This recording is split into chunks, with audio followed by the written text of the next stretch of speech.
Hi there. Welcome to NapTime History channel.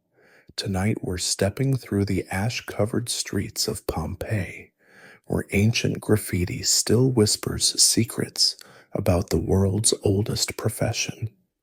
You're about to walk past walls that advertise services you'd blush to read aloud, past doorways where women once beckoned to sailors fresh from the port, past stone beds that have witnessed more intimate moments than any modern hotel room. Fair warning, you probably won't look at ancient history the same way after learning what those proper Roman matrons were really up to when their husbands left for the forum. So, before you get comfortable, take a moment to like the video and subscribe, but only if you genuinely enjoy what I do here. And hey, drop a comment letting me know where you're listening from and what time it is there. I love knowing whether you're actually using this for bedtime or secretly listening during your lunch break. All right, let's begin the story. You push through the tourists crowding the main street, your feet crunching on volcanic pumice that fell like deadly snow nearly 2,000 years ago. The afternoon sun beats down on the ancient stones, but you're hunting for shadows, specifically the shadowy world that thrived in Pompeii's back alleys before Mount Vesuvius decided to throw history's most catastrophic tantrum. Your guidebook mentions the forum and the amphitheater, but you're more interested in the graffiti that scholars politely call erotic inscriptions. Truth is, these aren't just naughty scribbles, they're business cards, carved advertisements, and customer reviews from AD 79's thriving sex trade. You turn into a narrow side street, and there it is, your first piece of evidence scratched into the plaster. Myrtus gives good oral for 2 asses. And the crude Latin makes you snort laugh, partly because asses were bronze coins, not body parts, though you suspect the double meaning wasn't lost on ancient readers either. Historians still argue whether Myrtus worked independently or answered to a pimp, but her pricing strategy was clearly competitive. 2 asses could also buy you a decent loaf of bread or a cup of ordinary wine. The graffiti gets more elaborate as you venture deeper into what archaeologists delicately term the hospitality quarter. Someone has drawn a rather anatomically ambitious phallus pointing toward a doorway, accompanied by the helpful inscription, Hic habitat felicitas, here dwells happiness. You run your fingers over the carved letters, feeling the grooves made by some long-dead customer, or perhaps the working girl herself, advertising her particular brand of happiness to passers-by.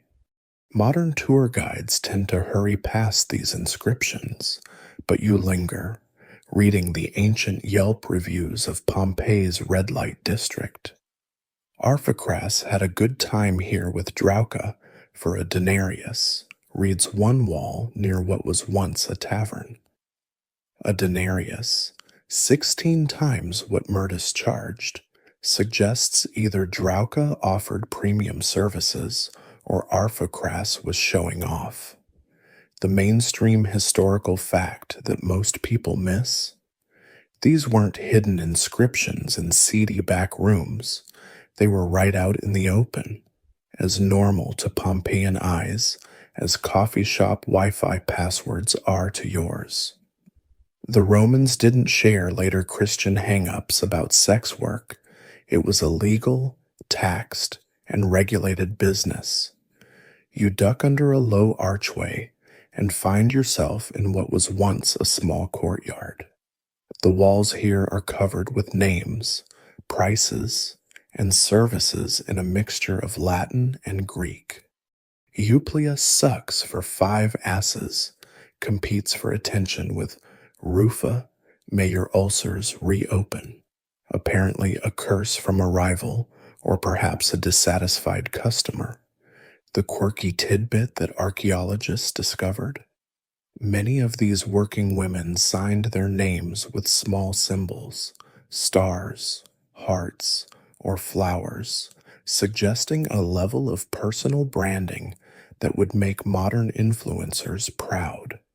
As you photograph a particularly creative piece of graffiti involving two gladiators and what appears to be an acrobatic position requiring significant core strength, you notice something else. Mixed in with the sexual advertisements are ordinary notices. Gaius owes Marcellus 35 sesterces, and the gladiator Celadus makes the girls sigh. The sex trade wasn't cordoned off in some shameful quarter. It was woven into the fabric of daily Roman life, as normal as buying fish at the market or watching a play at the theater. The volcanic ash has preserved everything with eerie perfection. You can still see the groove worn in the threshold where countless feet, customers, workers, slaves delivering wine and food, passed through over the years. In one corner, someone has scratched a crude calendar, possibly tracking menstrual cycles or counting days until a debt was paid. These weren't just walls, they were Facebook timelines, LinkedIn profiles, and Tinder bios all rolled into one, frozen at the exact moment when the mountain exploded and time stopped forever in Pompeii. You follow the carved phalluses like breadcrumbs through the ancient streets until you reach it, the Lupanare. Pompeii's most infamous brothel, its name literally meaning wolf's den, because prostitutes were called she-wolves and their clients heard howling through thin walls. The building squats on the corner like a stone toad, unremarkable except for the stream of modern tourists giggling nervously as they shuffle through its narrow corridors. You wait for a gap in the crowd, then slip inside, where the air still feels heavy with secrets nearly 2 millennia old.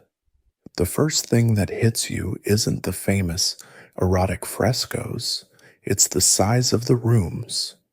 Each cubicle is barely larger than a modern bathroom stall, just wide enough for a stone bed built into the wall. You run your hand along one of these beds, feeling the concave depression worn into the volcanic rock by countless bodies. These weren't mattresses with Egyptian cotton sheets. Customers and workers made do with a thin straw mat thrown over unforgiving stone. The mainstream historians will tell you these beds were efficient, but you can't help thinking they were designed for discomfort, encouraging quick transactions rather than lingering romance. Above each doorway, the frescoes serve their purpose, ancient porn, essentially, but with a practical twist. You crane your neck to study one particularly athletic scene involving a woman straddling a man while balancing a wine cup, and realize these weren't just decorations, they were menus, showing potential customers exactly what services were available in that particular room, like a pictorial McDonald's menu for those who couldn't read Latin or came from far-flung corners of the empire speaking Syrian, Greek, or Celtic tongues. The quirky detail archaeologists love to mention. Several frescoes show women wearing jewelry and elaborate hairstyles while otherwise naked, suggesting working girls kept their accessories on, perhaps as status symbols or good luck charms. You squeeze past a German tour group into the second room, where the stone bed has a peculiar feature, a raised pillow area carved right into the rock. Someone, whether the brothel owner or an enterprising worker, tried to add comfort to this uncomfortable profession. The walls here tell different stories than the advertisements outside. Scratched into the plaster at shoulder height, right where someone lying on the bed might idly carve while waiting for the next customer, you find Pr0stitutes slept here alone. The loneliness in those 3 words spans centuries. Not everyone who came to the Lupanare found what they were looking for.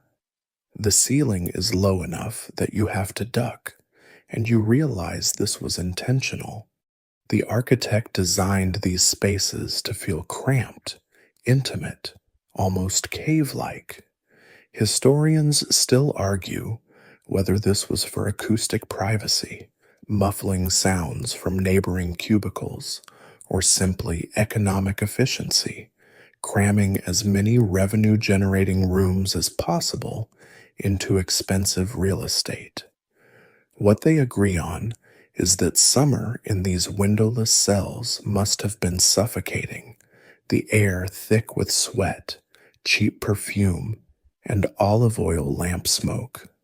In the third room, you notice something previous visitors missed: tiny holes drilled into the walls at regular intervals. Your guidebook doesn't mention these, but you recognize them from other Roman buildings. They held wooden pegs for hanging clothes, bags, or perhaps the bronze tokens customers purchased at the entrance. Oh yes, the Lupanare operated on a token system, like a carnal carnival.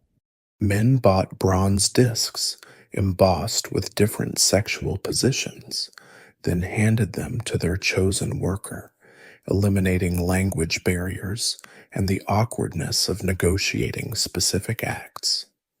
Some of these tokens have survived, and collectors pay thousands for authentic examples on the black market, though you wonder what their dinner guests think when they ask about that unusual paperweight. You climb the narrow stairs to the upper floor, where the rooms are slightly larger and the frescoes more elaborate. This was the VIP section, where higher-class prostitutes entered and wealthier clients. One bed even has a small niche carved beside it, possibly for a lamp, water jug, or the ancient equivalent of a bedside table. The graffiti up here is different too, more poetic. Lovers are like bees. They make honey but leave a sting. Someone else has added below it: Quintus was here with Fortunata, who has the face of Venus and charges like Jupiter. As back downstairs, you pause in the small waiting area where clients presumably sat on stone benches, eyeing each other awkwardly, like men in a modern strip club, avoiding eye contact. The floor shows wear patterns, where feet shuffled nervously for 20 centuries. In one corner, someone has carved a gaming board into the stone, apparently waiting customers played dice or a form of tic-tac-toe to pass the time. The human details pierce through the archaeology: boredom, nervousness, the universal awkwardness of commercial intimacy. As you exit back into the blinding Mediterranean sun, you notice one final detail that breaks your heart a little. Just outside the entrance, almost hidden by tourist feet, someone has scratched a tiny figure into the threshold, a stick figure of a woman with her arms raised, possibly dancing, possibly celebrating, or possibly just trying to fly away from this stone cage where she spent her working hours satisfying the desires of strangers who saw her as nothing more than a warm body on a cold stone bed. The tavern walls tell different stories than the lupanare's professional chambers. Messier stories, carved in wine-stained plaster by unsteady hands at closing time. You push through the beaded curtain of what archaeologists call a copona, combination bar, restaurant, and hot food joint, where the working girls weren't official prostitutes, but barmaids who negotiated their own side deals. The counter still shows circular stains from 2,000 years of wine cups, and behind it, built into the wall, ceramic jars called dolia once held the cheap wine that loosened tongues and opened purses. You trace your finger along a particularly interesting inscription near the back wall. "I fucked the barmaid," boasts one satisfied customer in grammatically questionable Latin, while directly below, someone else has added, "No, you didn't. Lucius, you passed out in your garum sauce." And the garum reference makes you wrinkle your nose. Fermented fish gut sauce was the ketchup of ancient Rome, slathered on everything, and you imagine poor drunk Lucius face down in a plate of it, while the barmaid in question picked his purse clean. These tavern workers occupied a strange middle ground in Pompeii's sexual economy. Unlike the she-wolves in the lupanari, they weren't registered prostitutes paying taxes on their trade. Technically, they served wine and food, but everyone understood the unspoken menu. A barmaid might lean close while pouring your drink, whisper a price in your ear, and lead you to the small room behind the kitchen where sacks of grain provided makeshift bedding. The mainstream historical record shows many tavern licenses specifically prohibited prostitution on premises, which tells you everything about how well those rules were followed, about as effectively as modern bars claiming no drug deals happen in their bathrooms. On the eastern wall, the plaster bears a crude drawing of a woman lifting her tunic, accompanied by the helpful label, "Palmyra costs 4 asses." What's fascinating is that Palmyra signed her own name below it, adding a small palm tree symbol, a pun on her name, and perhaps a reference to her Syrian origins. The quirky detail scholars discovered. Many of these tavern workers used professional names related to their supposed homeland, Egyptia, Graeca, Hispania, like modern strippers calling themselves Dallas or Paris. Ancient barmaids marketed exotic origins to wine-soaked customers dreaming of foreign adventures. You order a cup of modern wine from the site's tourist cafe. They've set up shop in what was once another tavern, and sip it while reading more inscriptions.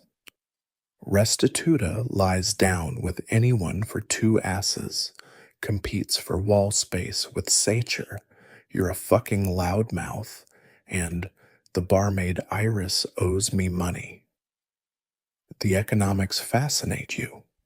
2 asses for Restituta's company, but Mirdas from yesterday charged the same just for oral services. Either Restituta was undercutting the competition or offering volume discounts. Historians still argue whether these prices reflect desperate circumstances or savvy business sense. Perhaps Restituta made up in quantity what she sacrificed in pricing. The kitchen area yields more clues about these working women's lives. Scratched into the soot-blackened wall near the ovens, someone has written, "Ophelia worked here for 3 years without a day off." Below it, in different handwriting, "Now she owns her own thermopolium on Mercury Street." Success stories were rare, but not impossible. A barmaid who saved her tips and side earnings might eventually buy her freedom if enslaved, or even purchase her own establishment. The Roman dream wasn't so different from ours. Work hard, save money, become your own boss, preferably one who didn't have to lift her tunic for temperamental customers. You notice something modern archaeologists missed in their academic propriety. Near the wine storage, several inscriptions mention specific times: Fortunata available after the ninth hour, or Vera works sunrise to sunset only. These women were scheduling their availability around other duties: cooking, serving, cleaning. They weren't full time sex workers, but multitaskers, juggling legitimate tavern work with profitable side hustles. The stone mortar and pestles still sitting on the counter remind you that someone had to grind spices, mix wine, and serve hot food even while negotiating private arrangements. In a corner booth, yes, the Romans invented booth seating, you find the most intriguing graffiti yet. It's a conversation carved over time like an ancient Reddit thread. Luperca gives terrible head, starts one comment. Below it, your dick is terrible. Gaius. And a third party adds, Gaius has a dick. The fourth comment, in elegant lettering suggesting education, I've examined the situation thoroughly. Both parties disappoint. Even 2 millennia ago, customer reviews could spiral into roast sessions. Luperca herself seems to have had the last word, carving in Greek letters. Gaius ejaculates like a dying fountain. The sick burn has outlasted empires. The tavern's second floor, accessible by worn stone stairs, housed small rooms that served double duty. By day, travelers rented them for legitimate lodging. By night, barmaids brought willing customers upstairs for transactions that wouldn't interrupt the drinking crowd below. One room's wall preserves a touching inscription: Anthusa and Quintus spent the whole night here in happiness. Not a boast about conquest or a crude price listing, but something approaching tenderness. Perhaps Quintus was a regular who developed feelings, or maybe Anthusa simply drew the kind of customer who carved romance into plaster instead of pornography. The slave collar sits in the Naples Archaeological Museum now, but you've seen the photographs, bronze, hinged, with an inscription that makes your throat tighten. I have fled. Return me to Vibia, who works at the tavern of Asalina. You're standing in what remains of that very tavern, trying to imagine Vibia's desperation, fleeing into Pompeii's maze of streets, only to be returned by some helpful citizen claiming the finder's fee. The collar tells one story, but the contracts found in the same building tell another: manumission papers, freedom documents, proof that some women bought their way out of bondage one bronze coin at a time, the legal tablets, preserved by volcanic ash that turned deadly heat into history's greatest preservative, reveal an economy within an economy. You lean against a reconstructed counter, reading translations of these contracts on your phone. Faustilla, aged approximately 23, purchased her freedom for 2,000 sesterces, about 2 years' wages, for a skilled craftsman.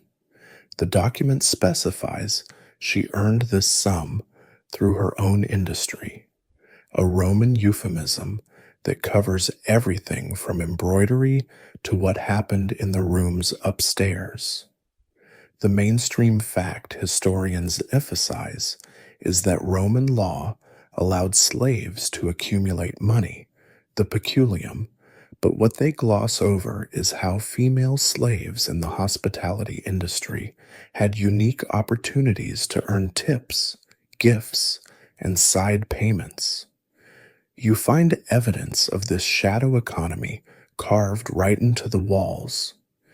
Hedone asks that you remember your promise, reads one inscription near the stairs. Below it, someone has added, paid in full with a different date. These weren't just casual hookups, but ongoing business relationships. Regular customers might promise freedom money, contributing a few sesterces each visit toward a slave's manumission fund. The quirky detail archaeologists uncovered. Several freedom contracts include provisions that the newly freed woman would continue working at the same establishment for a specified period. Apparently, good workers were hard to find, even when they'd technically bought their way out. In the building's strongbox room, where the tavern keepers stored valuables, excavators found bronze tokens different from the sexual position coins at the lupinare. These bore simpler markings, numerals mostly, suggesting a credit system. A regular customer might purchase tokens in bulk, distributing them over multiple visits. For the enslaved women, each token represented progress toward freedom. You imagine them counting tokens late at night, calculating how many more sailors from the port, how many more merchants from the forum, before they could afford their own lives. The cruelest inscriptions are the ones that hint at setbacks. Primitiva had saved 1,800 sesterces, but master raised the price, someone carved in angry letters. Another wall bears witness to tragedy. Thisbe died 2 months before her Freedom Day. The mortality rates for enslaved sex workers were appalling. Disease, violence, childbirth, and simple exhaustion claimed lives before dreams could be realized. Historians still argue whether freedom contracts represented genuine opportunity or cruel motivation tactics, dangling hope to extract maximum profit from desperate women. But success stories existed, carved into stone and preserved in wax tablets. You move to the adjoining building where Asalina's girls once worked. Asalina herself was a freed woman who owned a thriving tavern complex. Property records show she employed other freed women, creating a support network for those who'd walked the same hard path. One touching detail, Asalina's election graffiti, she couldn't vote but could endorse candidates, specifically mentions making the night workers' lives easier. Even in ancient times, those who'd escaped the life tried to help those still trapped in it. The freedom contracts reveal unexpected details about these women's lives. Several specify that children born during enslavement would be freed along with their mothers. Apparently, pregnancy didn't end a sex worker's career, but became part of negotiations. One contract mentions Successa, called Gatecrasher, for her habit of entering uninvited. Even legal documents preserved nicknames and personality quirks. Another freed woman, Pompeii, not the empress, just borrowing a fashionable name, negotiated the right to take her professional equipment with her, cosmetics, perfumes, and interestingly, a collection of bronze mirrors that may have served purposes beyond vanity. You discover that freed prostitutes faced specific legal restrictions. They couldn't marry freeborn citizens, couldn't bring certain types of lawsuits, and had to register their profession even after leaving it. But they could own property, run businesses, and accumulate wealth. The wax tablets record Vibia Vracunda, a freed prostitute, loaning money at interest to the very class of men who once paid to use her body. The delicious irony wasn't lost on ancient commentators. Graffiti near the Forum mocks certain merchants for being in debt to their former whores. In a back room that once stored wine amphorae, someone has carved what looks like a teaching aid, Latin letters carefully formed, basic words spelled out. Scholars believe enslaved women taught each other literacy, knowing that reading contracts and keeping accounts meant the difference between freedom and eternal bondage.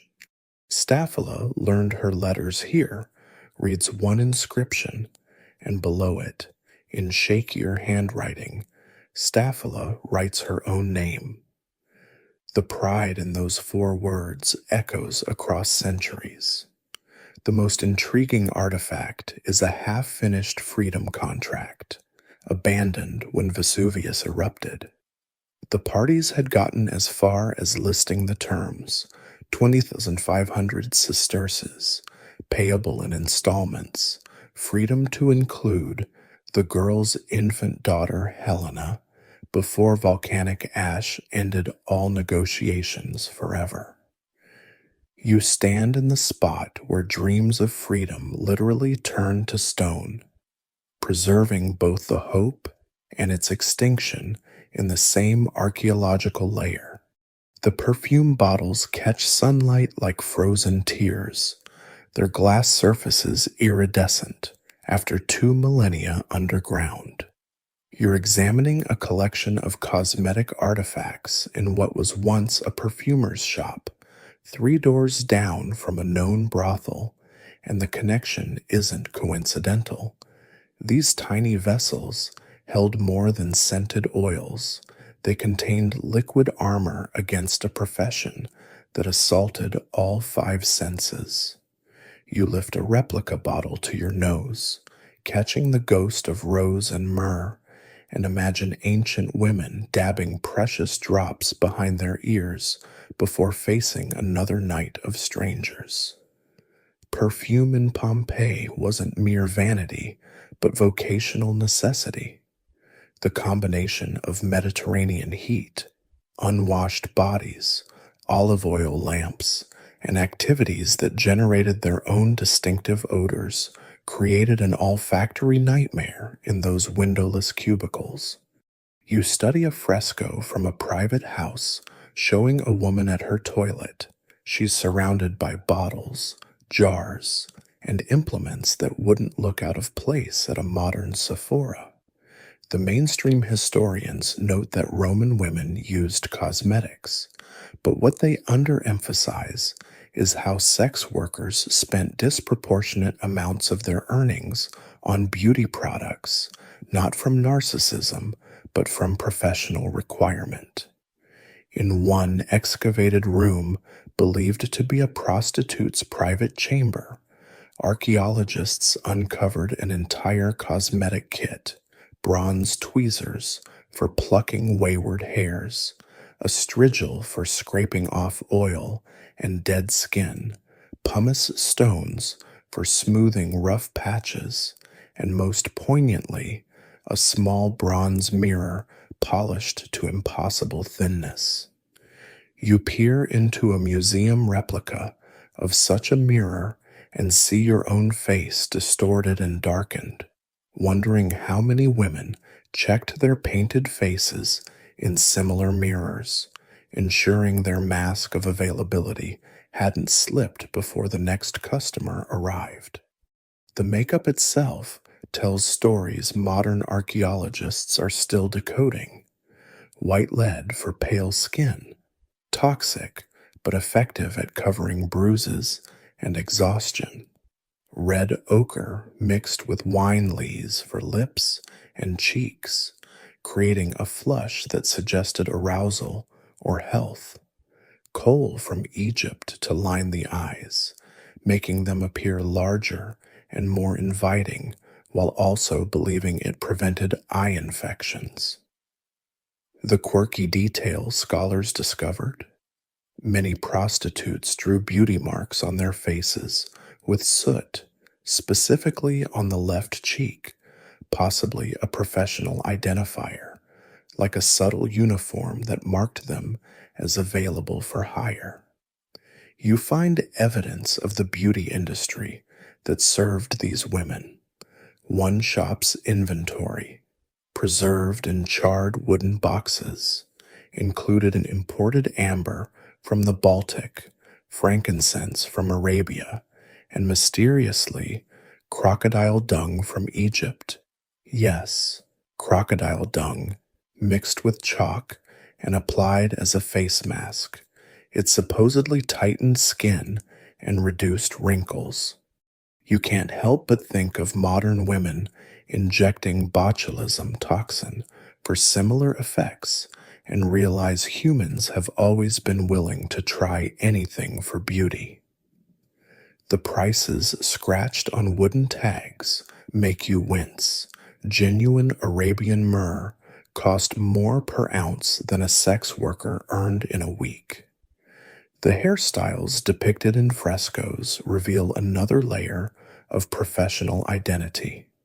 Respectable matrons wore their hair in elaborate updos with pins and nets, but prostitutes often wore their hair loose or in simple styles that could survive repeated horizontal encounters. However, excavated hairpins made of bone and bronze suggest some sex workers defied convention, perhaps styling elaborate coiffures for special clients or religious festivals. One touching find: a set of matching hairpins inscribed "To Glycera from her grateful friend," possibly a gift between working women who understood each other's struggles.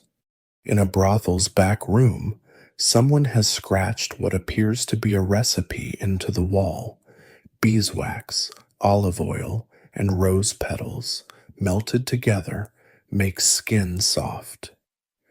Below it, another hand has added "also helps with saddle sores," followed by a crude drawing that makes the meaning clear. These weren't just beauty tips, but survival guides, shared knowledge about protecting bodies that were also business assets. Historians still argue whether the extensive use of olive oil in Roman sexual practices was primarily for lubrication or skin care, probably both. Killing two birds with one amphora. The jewelry found in Pompeii's Luminaria surprises with its quality. Not the gaudy fake gold you might expect, but real silver amulets, carnelian rings, and glass beads imported from Syria. Some pieces bear inscriptions, "Given by Lucius to his Venus," or "May this protect Melissa," and the amulets often depicted phalluses, not pornographic, but protective, warding off the evil eye that might curse a woman's earning potential. One particularly fine necklace includes tiny bells that would have chimed with movement, essentially an ancient advertising campaign that announced a woman's approach. You discover that scent had hierarchies too.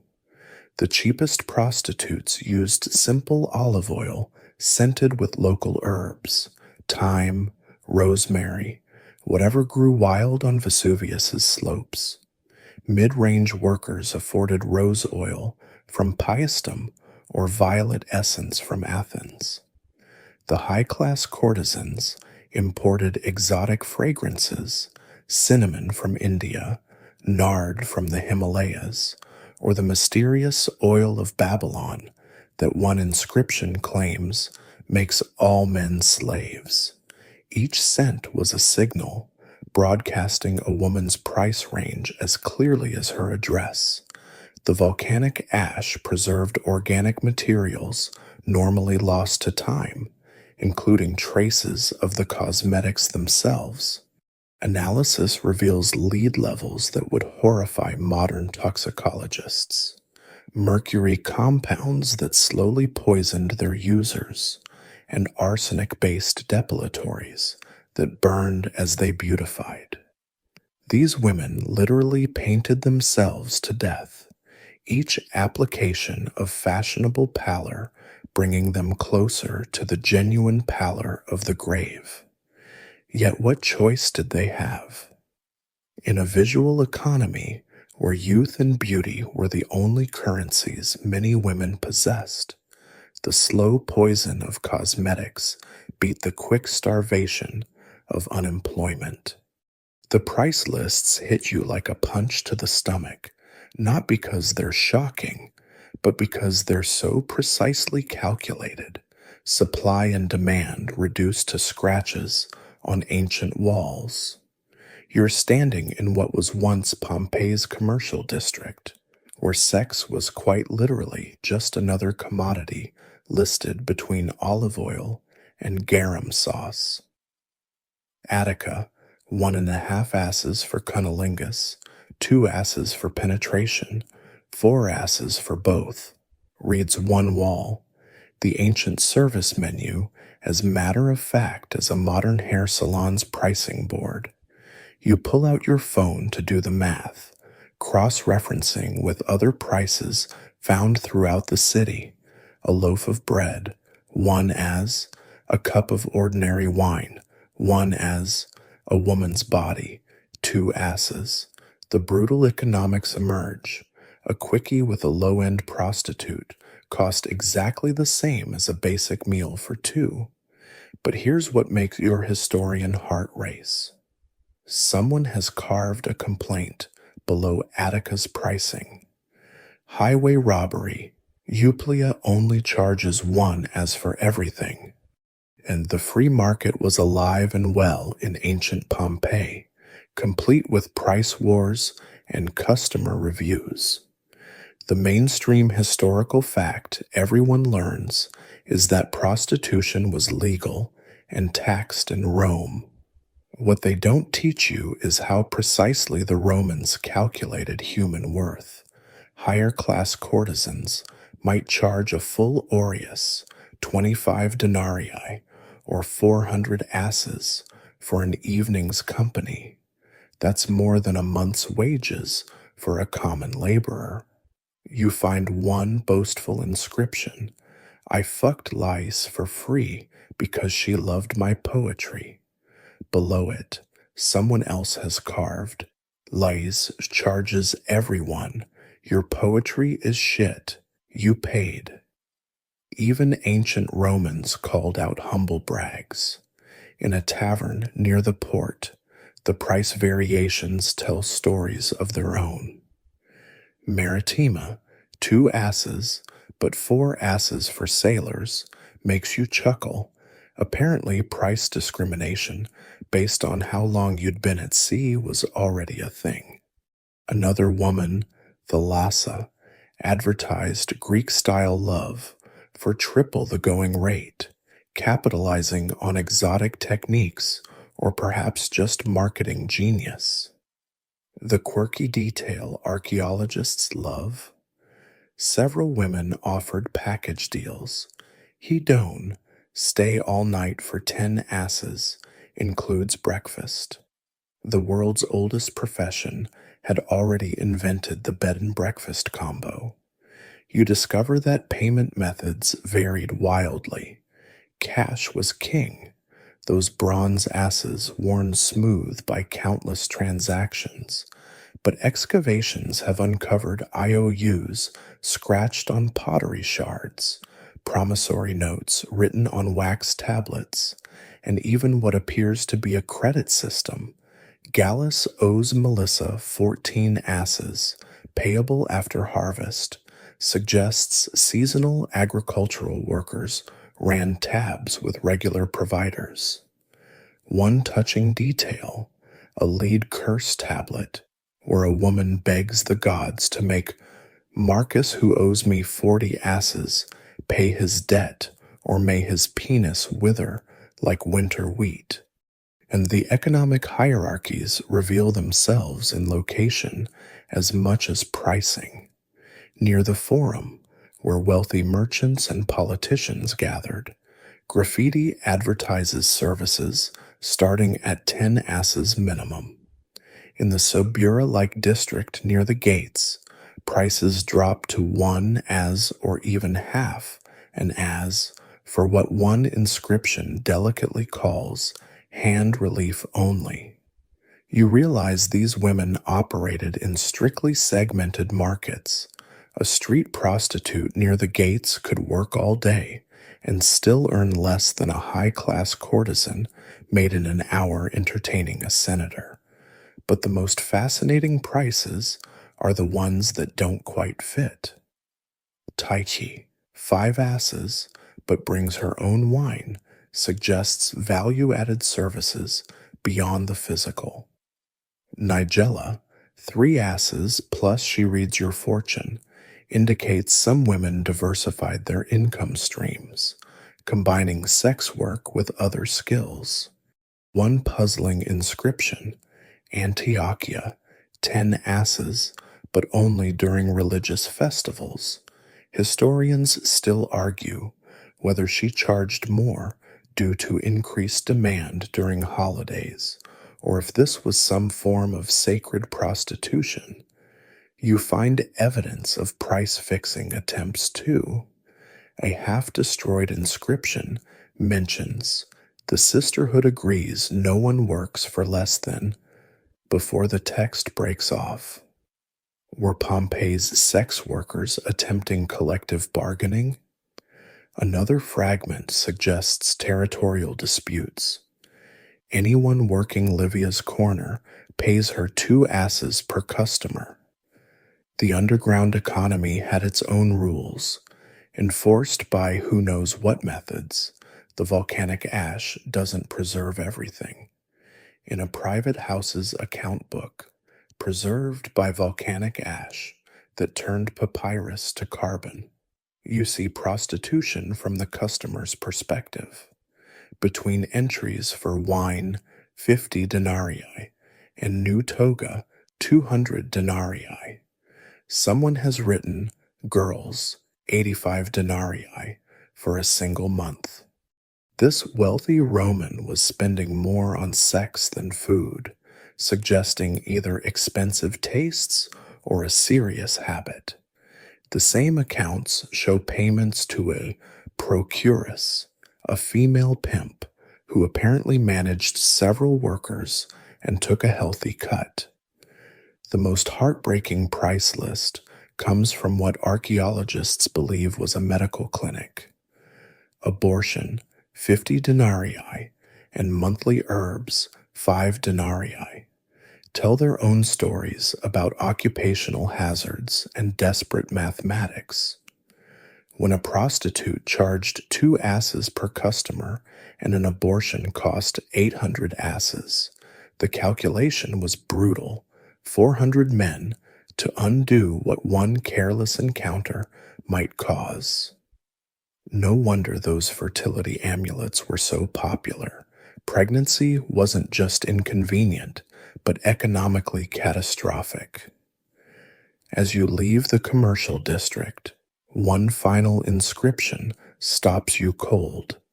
It's not a price list, but an epitaph, carved on a tomb outside the city walls. Here lies Tyche, who earned 50,000 sesterces in her life and spent 49,000 on others.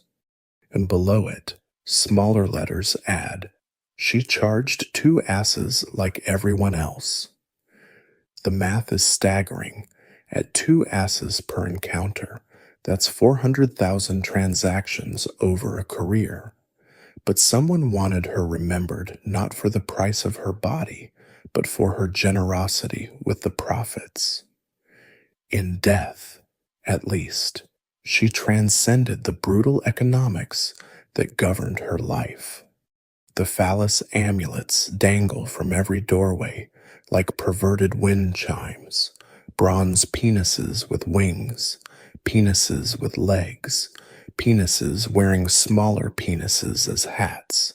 The Romans took their apotropaic magic seriously, and nowhere more so than in the rooms where sex and spirituality intersected in complicated ways. You're examining a collection of religious objects found in brothels and prostitutes' quarters, and the sacred mingles with the profane in ways that would scandalize both ancient priests and modern archaeologists. The mainstream history books mention that prostitutes worshipped Venus, goddess of love, but the reality you're uncovering is far more complex. In one cubicle, excavators found a small shrine with offerings to Isis, Egyptian goddess of magic and motherhood. The lamp soot on the ceiling shows this wasn't decorative. Someone lit oil lamps here regularly, praying to a foreign goddess for protection in a dangerous profession. Beside the shrine, scratched into the plaster, Isis, remember your daughter Phrygia. The mix of Egyptian deity and Greek name tells you these women cobbled together protection from whatever divine source might listen. You handle a replica of a breast-shaped votive offering, one of dozens found near Pompeii's temples. Women who survived childbirth or recovered from breast infections would dedicate these terracotta body parts to the gods in thanks. But here's the quirky detail scholars often miss. Many of these breast votives were found with inscriptions from known prostitutes, suggesting sex workers suffered from mastitis and other breast ailments at higher rates than the general population, possibly from rough handling by clients or from nursing babies while maintaining their trade. The curse tablets make your skin crawl with their desperate violence. Lead sheets inscribed with backwards Latin, folded and pierced with nails, then hidden in walls or buried under thresholds. I give to Proserpina the penis of Marcus, who hurt me, reads one, the sexual specificity suggesting professional rather than romantic grievance. Another tablet, found beneath a brothel's entrance, contains a shopping list of anatomical curses. May Quintus's tongue swell when he lies about payment. May his hands cramp when he strikes. May his members soften when he desires. Historians still argue whether these curses were believed to work or simply provided psychological relief, ancient therapy through lead and malice. In a high-class courtesan's house, the religious artifacts tell a different story. A silver statuette of Fortuna, goddess of luck, stands beside imported incense burners and an altar cloth embroidered with gold thread. This woman could afford premium divine protection. But even here, folk magic intrudes. A dried wolf's penis hangs above the bed, wolves being sacred to Mars. Apparently their genitals warded off impotence. And mysterious symbols are carved into the doorframe. You recognize some as Egyptian hieroglyphs, others as local Oscan script, and several that scholars still can't identify. When your profession depended on pleasing strangers, why limit yourself to one pantheon? The amulets themselves deserve a museum of their own. Beyond the ubiquitous flying phalluses, prostitutes wore or carried an arsenal of protective charms. The bulla, a locket containing mysterious substances, sometimes a baby's umbilical cord, sometimes written spells, often just garlic and rue for their supposed protective properties. Glass eyes to deflect the evil eye, because nothing ruined business faster than supernatural impotence. Coral branches shaped like hands, making the monofica gesture, the fig hand, thumb between fingers, which simultaneously warded off evil and advertised the wearer's profession. You find evidence of religious festivals where normal rules inverted. During the Floralia, celebrating the goddess Flora, prostitutes performed naked in the streets, the only time respectable citizens could openly watch sex workers without shame. Graffiti from late April, when Floralia occurred, shows price spikes. Glycera charges triple during the flower festival, but worth it for the dance.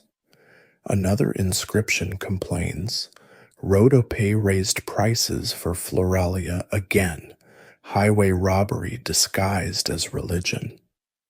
The sacred and commercial intertwined like acrobatic lovers in a fresco. But the most intriguing religious connection emerges from a series of inscriptions near a crossroads shrine. Hecate, goddess of magic, crossroads, and the night, received regular offerings from sex workers. Small clay wombs, lead vulvas, and bronze vaginas were left at her shrines, not curses, but prayers for health, protection from pregnancy, or sometimes the opposite, pleas for fertility when a woman wanted to leave the trade for marriage. One touching dedication, Hecate Phosphoros, Lightbringer, guide your daughter Nice from this dark path to the marriage bed. The archaeological evidence suggests some prostitutes served double duty as priestesses in foreign cults. Near the theater district, a building shows signs of both brothel and temple, altars in the main room, beds in the back rooms, and graffiti that reads, Mysteries of Bacchus Revealed Nightly. Whether this was genuine religious practice or marketing genius remains debated. The Romans officially frowned on sacred prostitution, but in a cosmopolitan port city, who could track every foreign cult and their exotic practices? You pause before a small bronze figurine of Priapus, the god with the grotesquely oversized phallus who protected gardens and, apparently, working girls. This particular statue has worn smooth spots where countless fingers rubbed for luck. Around his base, tiny offerings accumulated over the years, dried flowers, cheap rings, bronze coins, and touchingly, several baby teeth.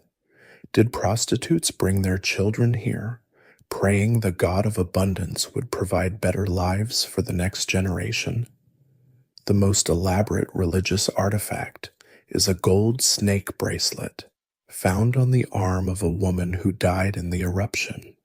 Snakes sacred to Asclepius, god of healing, but also to Sabazius, a mystery deity popular among slaves and foreigners.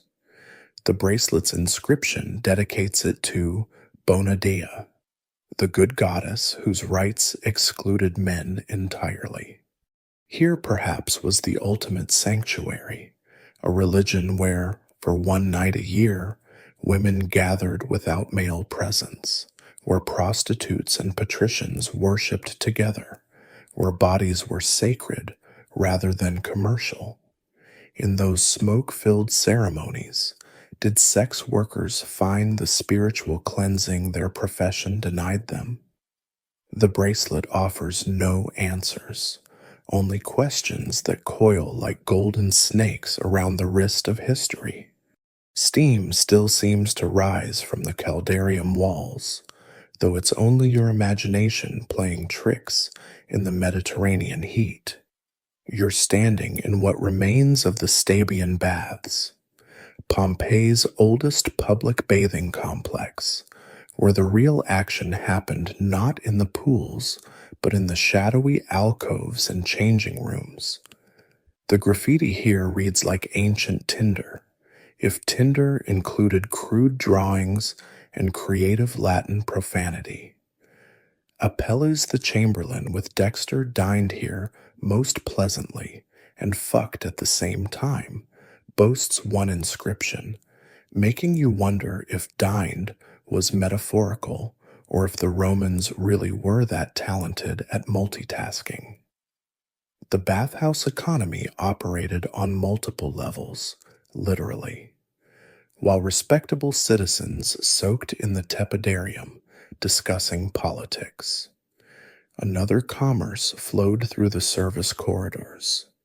You trace your finger along an inscription that makes the situation clear. Symphorus sells sex in the baths for 2 asses, and not near the baths, not in after the baths, but in the baths.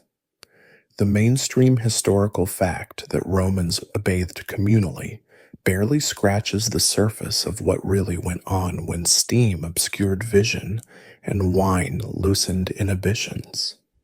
The changing room walls tell stories of scheduling conflicts and territorial disputes. Martialis works here on market days only, suggests part-time arrangements, while this spot belongs to Felicia, trespassers will be cursed, indicates prime real estate near the entrance was hotly contested, the quirky detail archaeologists discovered. Several inscriptions use symbols instead of words. A crude vulva means female services available. A phallus indicates male providers. And intriguingly, a symbol combining both suggests the baths catered to all preferences. Ancient Rome was more diverse than your high school Latin teacher let on. You move into the women's section, where the graffiti takes on different tones. Velvia Iusta fucks for free if you're handsome, reads one optimistic inscription, though below it someone has added, Velvia has never fucked for free in her life. The women's baths provided perfect cover for negotiations. Respectable matrons could claim they were simply bathing while slipping coins to attendants who doubled as madams. One touching inscription reads, Secunda saved enough from the baths to buy her daughter's freedom. The steam rooms witnessed both degradation and dreams. The hypocaust system, the underground heating that warmed the floors, created perfect hiding spots for secrets. In these narrow maintenance tunnels, archaeologists found dice, wine cups, and significantly, small leather pouches containing coins. Bath attendants and prostitutes apparently ran gambling operations in the literal underground, combining multiple vice industries in one convenient location. Lost 20 denarii to that cheating whore Tigress, complains one inscription, though whether Tigress cheated at dice or sex remains unclear. Water features provided more than hygiene. The flowing fountains masked sounds, creating acoustic privacy in a world of thin walls and nosy neighbors. Near one fountain, multiple inscriptions overlap. Quintus was here with scratched out, replaced by Quintus is a lying bastard who never pays, followed by Quintus's wife knows everything now. The drama played out in real time on bathroom walls, ancient social media with permanent consequences. Historians still argue whether these public accusations served as warnings to other sex workers or simply reflected the eternal human need to vent frustrations in toilet stalls. The massage rooms blur the lines between legitimate services and extras. Frescoes showing massage techniques depict considerably more contact than therapeutic necessity would suggest. Thrax gives excellent rub-downs and more, advertises one inscription. The and more left tantalizingly vague. Oil jars found in these rooms contained not just olive oil, but scented varieties, rose, myrrh, cinnamon, suggesting the massage experience included aromatherapy, or perhaps these exotic oils commanded premium prices for premium services. You discover that bathhouse prostitution had its own hierarchies and specializations. Mertale, expert in water sports, doesn't mean what modern readers might think. She specialized in pool encounters. Apparently, Glycera brings her own oils, suggests some workers invested in quality supplies, while Antiochus, discreet service for nervous first-timers, indicates customer service skills mattered as much as physical attributes. One inscription near the cold plunge pool makes you shiver. Psyche works even in the frigidarium if you pay extra. Dedication to the job or desperation. The most elaborate graffiti includes what appears to be a scheduling system. Days of the week, names, and symbols create a complex grid that historians interpret as either a booking system or possibly shift arrangements among workers. Tuesday, star symbol, stella. Thursday, flower, flora. Saturn's Day, everyone. The baths closed for cleaning on Monday, giving workers one guaranteed day off, unless they worked in different venues, which other inscriptions suggest was common. Religious prohibitions complicated bathhouse activities. Certain days were nefastus, religiously inauspicious, when public facilities closed. But graffiti indicates the underground economy never rested, even on the Lemuria. Horatia opens her legs for coin, and the Lemuria was a festival for appeasing restless spirits when proper Romans stayed home. But apparently ghostly disapproval didn't deter either sellers or buyers of flesh. One wonders if rates increased on religious holidays, supply and demand in action.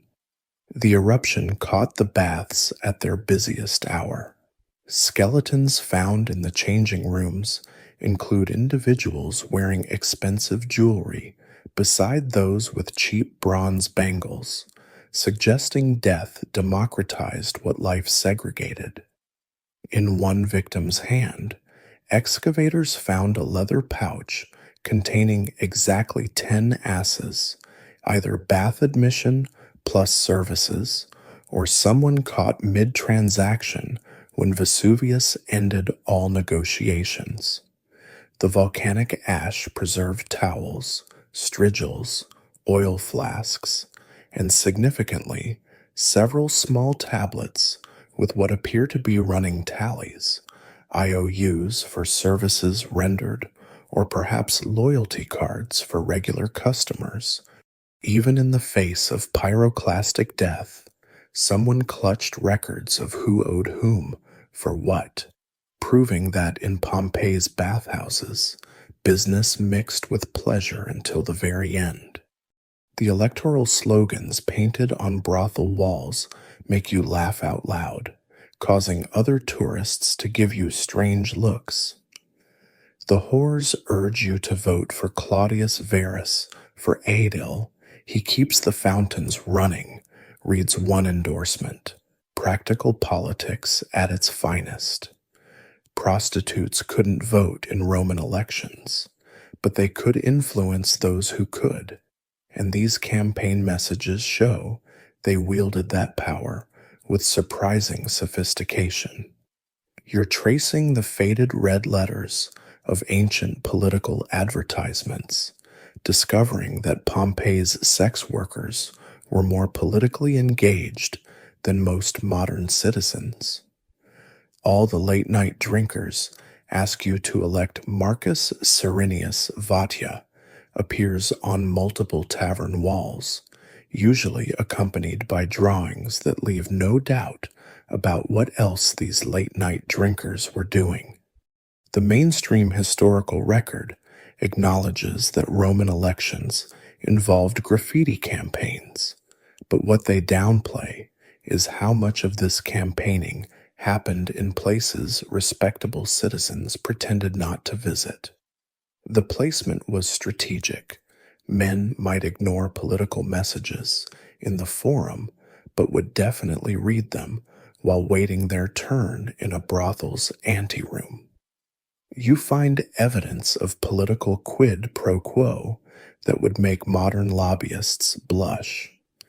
Zmarina asks her clients to vote for Trebius. He promises to keep brothel taxes low. Another wall bears a more direct transaction. Vote Holconius Priscus for Duovir, and Euplia will show her gratitude personally. The quirky detail scholars discovered: some candidates actively courted the sex worker vote, or at least their endorsement. One politician, Helvius Sabinus, appears in so many brothel recommendations that historians suspect he either frequented these establishments or understood their marketing value, possibly both. The sophistication of these political messages surprises you. They're not just vote for X, but targeted appeals to specific interests. Lucius Papidius Secundus for Idile. He'll fix the street lighting on Venus Lane, addresses a practical concern for women working night shifts. Support Gaius Julius Polybius. He prosecuted the man who beat Melissa, shows awareness of law and order issues affecting sex workers. These weren't mindless endorsements, but calculated political statements from women who understood how local government affected their lives. Some graffiti reveals political divisions within the sex work community itself. The Syrian girls support Cuspius Pansa, competes with Roman-born workers choose Pupius Rufus on the same wall, suggesting ethnic voting blocs existed even among prostitutes. Below both, someone has carved, "We all just want whoever pays best," which might be the most honest political statement in history. Historians still argue whether these endorsements reflected genuine political engagement or simply whoever bribed the brothel owners most generously. You discover what appears to be an ancient attack ad. Don't vote for Vatia. He wants to close the lupanaria and make honest women of us all. Honest, but starving. The sarcasm drips from every carved letter. Another candidate faces character assassination. Caius Secundus says he's moral, but visits Successa every Thursday. Hypocrite. The sex workers understood that their endorsements could cut both ways, supporting friendly politicians while exposing enemies who preached virtue while practicing vice. The timing of these political messages follows electoral cycles. More endorsements appear in March and April when annual elections approached, with increasing desperation as voting day neared. Last chance, vote Sabinus or face higher taxes, reads one urgent appeal. Another promises victory celebration at Asalina's if Polybius wins, free wine, for all voters. The intersection of democracy and debauchery created campaign strategies that modern political consultants would recognize, if not publicly acknowledge. Religious festivals provided perfect opportunities for political messaging. During the Floralia, when prostitutes danced naked in the streets, someone painted, "Claudius Verus respects Flora's daughters. Vote accordingly." The message linked political support to religious tolerance, suggesting some candidates ran on platforms of defending traditional festivals against conservative opponents. One touching inscription reads, "Hedone danced for Marcellus's victory. Help her celebrate." Personalizing political support in ways that resonated with individual voters. The most intriguing political artifact is a wax tablet found in a brothel's strongbox, listing candidates with symbols beside their names. Stars indicate strong support, X marks opposition, and wavy lines suggest neutrality or negotiability.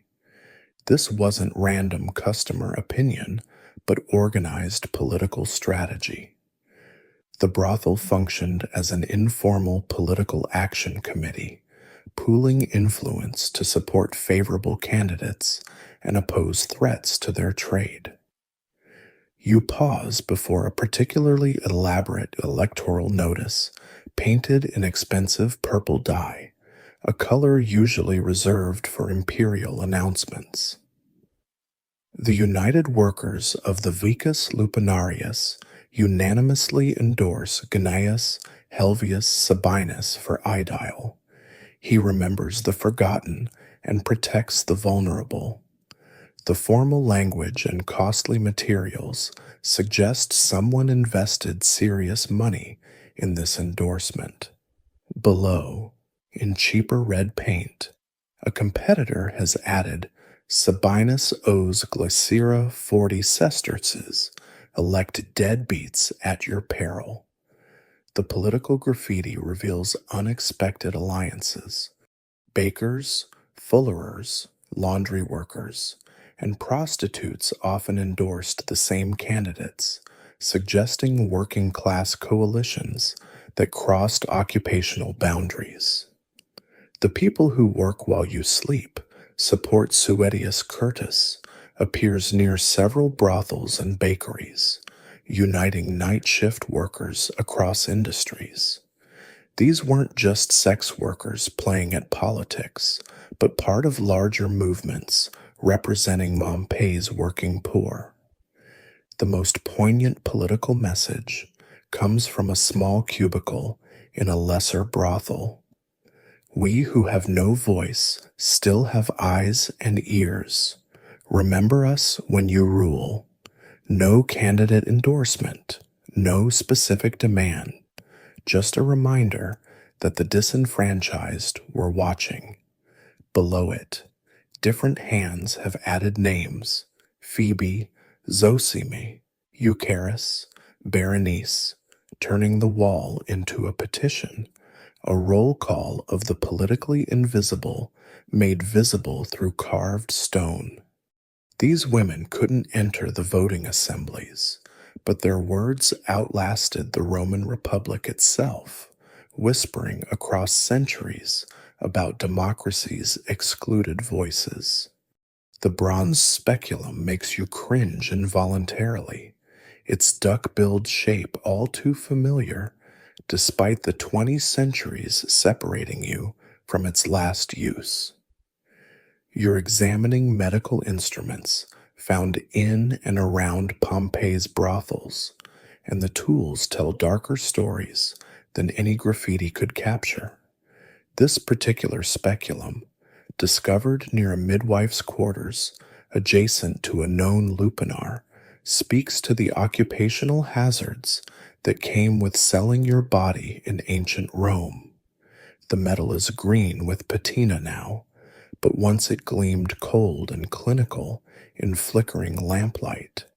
You handle replica instruments, trying to imagine their use without modern anesthesia or antibiotics. Long bronze probes for exploring wounds or performing abortions.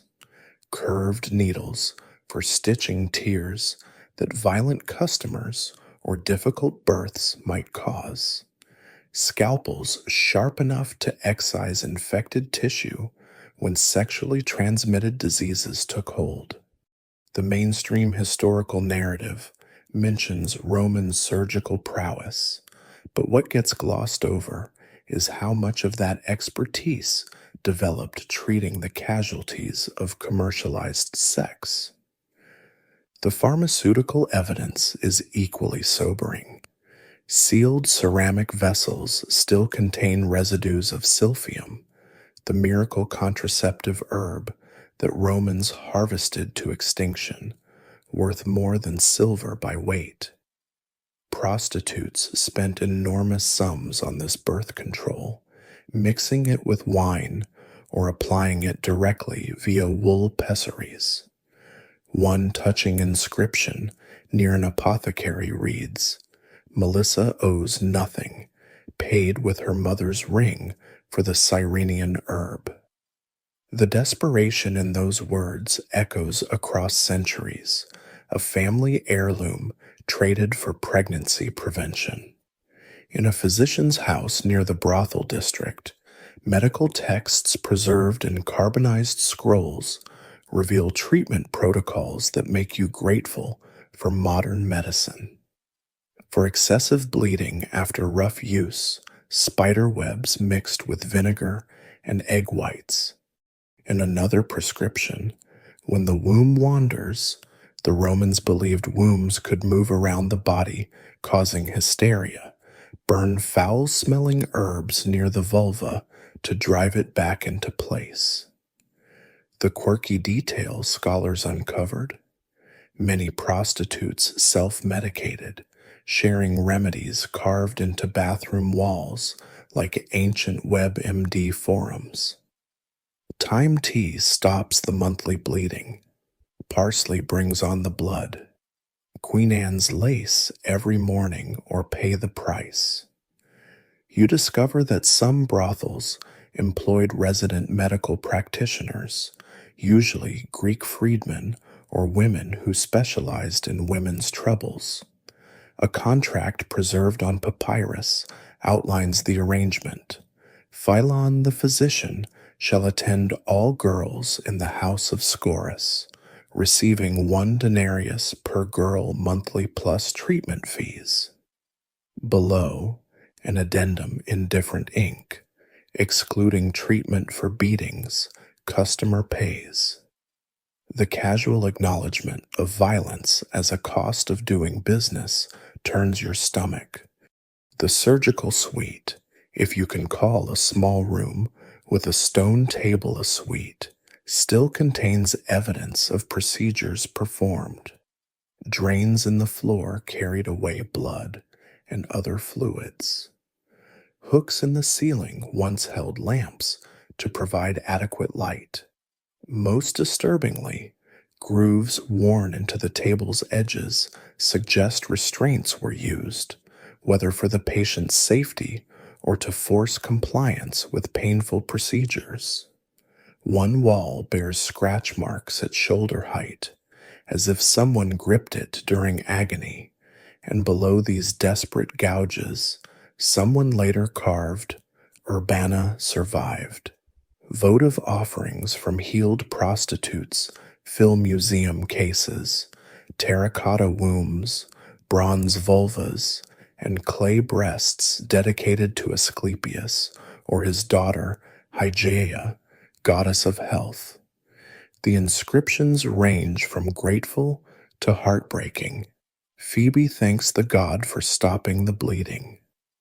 Lydia dedicates this womb, may she never need it again, and most poignantly, for my daughter who died of the same sickness that spared me. And the gods of healing received desperate prayers from women whose profession exposed them to every disease that flesh could suffer. The abortion implements deserve their own grim catalog. Long bronze rods with olivary tips for dilating the cervix, hooks that make their purpose hideously clear, pessaries of wool soaked in substances ranging from cedar resin to white lead, the latter poisonous enough to kill mother along with fetus if dosing went wrong. Historians still argue whether Roman attitudes toward abortion were pragmatic or callous, but the archaeological evidence suggests both. One medical papyrus advises jumping up and down to dislodge early pregnancies before resorting to surgical intervention. Apparently, even ancient doctors preferred less invasive methods when possible. You find evidence of occupational injuries beyond the reproductive system. Healed fractures in skeletal remains show patterns: broken fingers from defending against violence, cracked ribs from beatings, damaged teeth from forced oral activities. One skull shows a depressed fracture, partially healed, suggesting survival after severe head trauma. The bones tell stories the graffiti tried to hide. Fortunata works despite her limp takes on new meaning when you realize that limp probably came from untreated hip fractures. Chemical analysis of hair from Pompeian remains reveals high levels of mercury and lead, not just from cosmetics but from medical treatments. Mercury supposedly cured syphilis. It didn't, while lead compounds treated everything from headaches to hysteria. They caused more problems than they solved. The medicine designed to heal these women slowly poisoned them instead. One physician's notes, preserved in wax tablets, document a patient's decline. Glycera, sores will not heal despite mercury. Increasing dose. The next entry simply reads, deceased. The most sophisticated medical equipment comes from what archaeologists believe was an upscale courtesan's private residence. A complete surgical kit in a silver case, medicines in alabaster jars, and significantly, a birthing chair, suggesting this woman either had children or assisted others in delivery. Among her medical supplies, pennyroyal for abortions, willow bark for pain, and intriguingly, cannabis seeds that Romans used for everything from hemorrhoids to difficult births. This woman invested in premium health care, understanding that her body was both her weakness and her wealth. The wooden horse on wheels stops you mid-stride, its painted eyes still visible beneath 2 millennia of char. You're staring at a child's toy found in the upper floor of a building that served dual purposes: brothel below, living quarters above. The archaeological layer tells a story modern historians struggle to reconcile. Sex workers were often mothers, their children growing up in spaces where innocence and commerce uneasily coexisted. The toy horse waited upstairs while mommy worked downstairs, a heartbreaking arrangement repeated throughout Pompeii's working-class districts. You examine other toys found in similar contexts: clay dolls with articulated limbs, miniature cooking sets, wooden hoops for street games. These weren't abandoned objects, but daily use items, worn smooth by small hands. The mainstream historical narrative rarely mentions prostitutes' children, but the archaeological evidence is undeniable. One touching find: a child's bronze bulla, protective amulet, inscribed, May the gods protect little Marcus, son of Hedone. Hedone appears elsewhere in graffiti, advertising her services for 2 asses. Somewhere between those transactions, she was also just mom. The sleeping arrangements revealed by excavations tell their own stories. In several brothels, archaeologists found small alcoves, too tiny for adult use, child-sized sleeping spaces tucked above or behind the working rooms. One cubicle has a low shelf at child's eye level, still holding a ceramic cup decorated with rabbits and birds. Below, carved into the plaster at toddler height, vertical lines like a child's first attempt at writing. The juxtaposition breaks your heart. Childhood scribblings meters away from explicit sexual graffiti. Near a tavern brothel, excavators uncovered a miniature bronze mirror, too small for adult use. A little girl's toy, letting her mimic mommy's morning routine of applying makeup and arranging hair. But what did she see in that tiny reflective surface? Did she understand why mommy painted her face so carefully? The quirky detail archaeologists discovered. Several children's graves include similar miniature cosmetic items, suggesting daughters inherited not just their mother's possessions, but their professional identity, even in death. You find evidence of childcare arrangements that surprise with their modernity. A wax tablet records, Tyche pays Livia 2 sesterces weekly for watching the boy during evening hours. Babysitting services, necessary when mom's peak working hours coincided with bedtime. Another inscription near a bakery. Children of night workers welcome. 1 as per child includes morning bread. The underground economy included daycare, with various businesses accommodating the schedules of parents who worked while respectable citizens slept. The medical evidence turns darker when children enter the picture. Skeletal remains of young teenagers, some barely 13, show signs of sexual activity and childbirth. The Romans' age of consent was 12 for girls, and poverty pushed some even younger into the trade. One heartbreaking inscription, Phoebe, dead at 15, worked 3 years, bore 2 children, loved by none. The mathematics of misery. A child selling herself to feed her own children. Cycle of exploitation continuing across generations. Educational materials found in brothel contexts challenge assumptions about literacy. Several prostitutes' quarters contained writing materials, wax tablets for practicing letters, papyrus scraps with alphabets, even a child's abacus. Successa teaches her daughter to read, someone carved proudly on a wall. Below it, so she can count money properly. Practical education for a predetermined future. Historians still argue whether prostitutes educating their children represented hope for escape or realistic preparation for inheritance of the trade. The religious artifacts take on new meaning in maternal contexts. Amulets to Cunina, protector of cradles, found alongside phalluses warding off the evil eye. Offerings to Rumina, goddess of breastfeeding, from women who nursed babies between clients.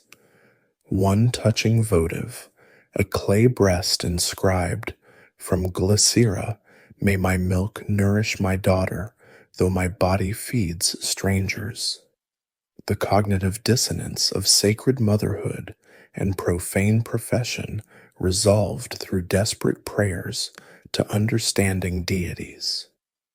Children's graffiti appears throughout Pompeii, but in brothel districts it carries different weight. Lucius loves Claudia, scratched in unsteady letters, might be innocent childhood romance or early awareness of transactional relationships.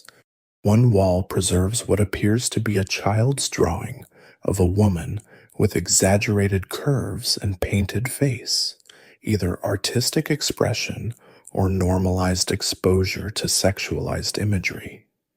Below it, an adult hand has written, "My son draws better than Apelles, maternal pride transcending circumstances." The toys themselves reveal economic hierarchies. Wealthy courtesans' children played with imported dolls wearing silk dresses and ivory gaming pieces. In lower-class brothels, toys were handmade, cloth dolls stuffed with straw, clay marbles formed from leftover pottery material, stick horses rather than wheeled ones. But love shows in the craftsmanship.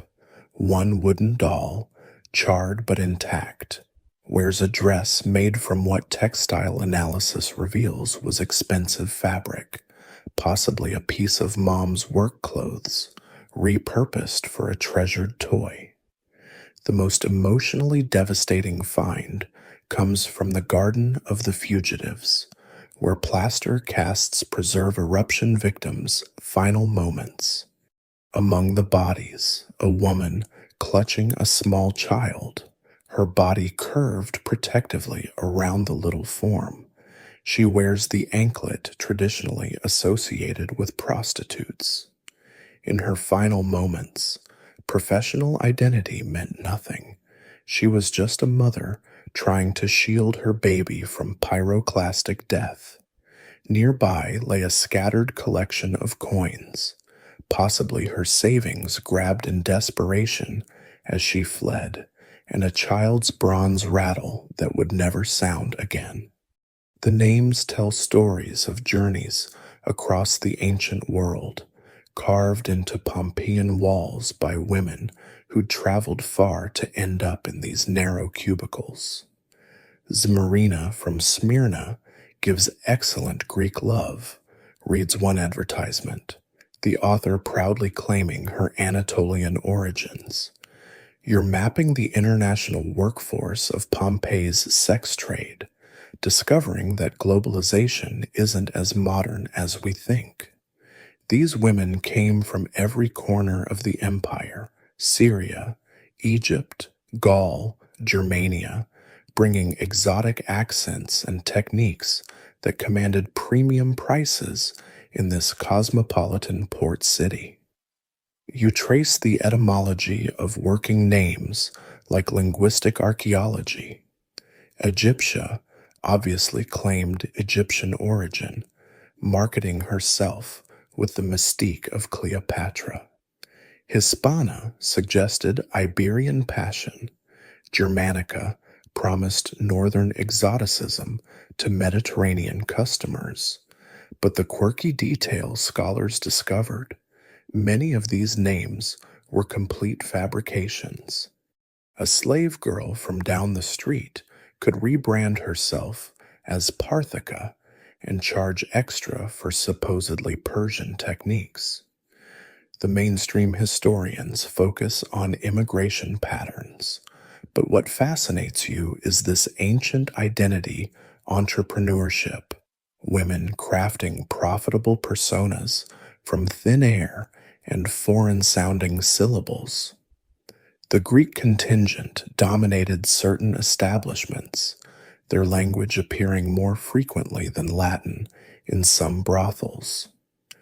Minimi kalos pie, Monime does it well, competed with Latin advertisements, suggesting either Greek-speaking clientele or the prestige associated with Hellenic culture. Greeks weren't just prostitutes, but often madams and brothel managers. Their commercial acumen apparently translating well to the flesh trade. One contract preserved in carbonized papyrus shows a Greek woman named Demetria purchasing 5 Syrian slaves specifically for sex work, listing their exotic features like a merchant cataloging spices. Syrian women appear frequently in the archaeological record, often associated with specific religious practices. Several brothels contained shrines to Atargatis, the Syrian goddess whose worship sometimes included sacred prostitution. Whether these women genuinely practiced religious sex rites or simply used familiar deities for comfort in a foreign land remains debated. Iambe from Damascus serves the goddess and customers with equal devotion, suggests some blurred the lines between sacred and commercial service. Historians still argue whether Roman authorities tolerated these foreign religious practices or if they operated underground like so many aspects of immigrant life. The Jewish presence in Pompeii's sex trade presents uncomfortable historical questions. Several inscriptions use Hebrew characters, and at least one woman carved a menorah beside her working name. The cognitive dissonance, Jewish law strictly forbids prostitution, suggests either desperate circumstances or complex identity negotiations. One possibility: these weren't Jewish women, but clever marketers exploiting exotic stereotypes. Another darker option: Jewish slaves forced into sex work, maintaining religious identity despite professional degradation. The archaeological record offers no easy answers, only evidence that challenges simplistic historical narratives. You discover that different nationalities specialized in particular services or operated in specific districts. Egyptian women clustered near the harbor, perhaps serving sailors familiar with Alexandria's pleasures. Celtic names appear more frequently near the military facilities, suggesting soldiers preferred women from conquered territories. Psychology of dominance playing out in commercial transactions. One fascinating graffiti map shows directions to various ethnic specialists. For Syrian style, turn left at the fountain. For Nubian passion, straight past the bakery. Ancient sex tourism with helpful street directions. The linguistic evidence reveals communication strategies in this polyglot profession. Pictographic menus supplemented written advertisements. Universal symbols, crude but effective drawings, bridged language barriers. Numbers written multiple ways, Roman numerals, Greek letters, tally marks, ensured price clarity regardless of literacy or language. One clever innovation: handprints in different colors indicating availability, removing need for verbal negotiation. Red meant occupied, white meant available. Black indicated special services requiring discussion. The system's elegance suggests sex workers themselves developed these visual languages, practical solutions to Babel-like working conditions. African women occupied complex positions in Pompeii's sexual hierarchy. Some commanded premium prices as exotic curiosities. Candace the Ethiopian, black as night, hot as coals, reads one breathless advertisement. Others faced discrimination reflected in lower prices and cruder graffiti. The terminology itself reveals Roman racial attitudes. Ethiopissa, Ethiopian woman, appears in contexts suggesting both desire and disdain. One touching inscription, possibly written by an African sex worker herself. My skin is dark, but my heart is pure. Judge the service, not the server. The cultural exchange went beyond mere flesh. Syrian women introduced Eastern cosmetics and perfumes. Greek prostitutes brought philosophical pretensions. Several advertised symposium companionship, suggesting intellectual as well as physical stimulation. Germanic women apparently introduced certain athletic positions previously unknown to Mediterranean lovers.